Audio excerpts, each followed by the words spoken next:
বিনা ভিসায় ইন্ডিয়ায় ঢুকে গেলাম না তো আবার, তাই তো মনে হচ্ছে।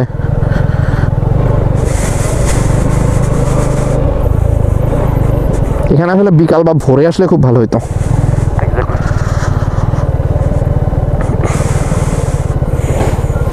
হ্যাঁ, সীমান্তের পাড়ের গোবরা নদী, রিয়েলি বিউটিফুল।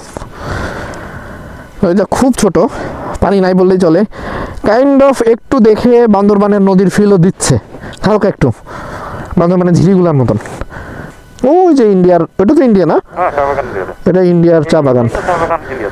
ও এটাও India. India, we are standing in front of you.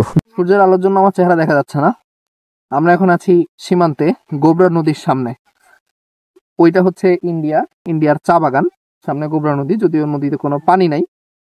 এটা হচ্ছে খুব ছোট একটা নদী, একটু বান্দরবানের ফিলও দেয়, কারণ বালি আছে এবং পানির স্রোত খুব কম। কিন্তু এখানের যে সিনারিও, এটা ব্রেথ টেকিং।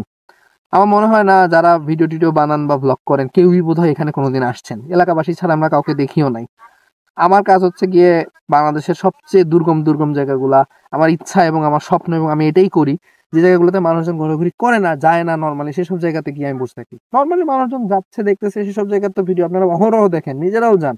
দর্শনীয় স্থান, সেই দর্শনীয় স্থানে গিয়ে কোনো লাভ আছে? যেতে হবে এই ধরনের জায়গাগুলোতে, যে জায়গাগুলোতে কেউ সাধারণত যায় না, সচরাচর যায় না। আর এটা বাইক না থাকলে আসলে আমি কখনোই আসতে পারতাম না।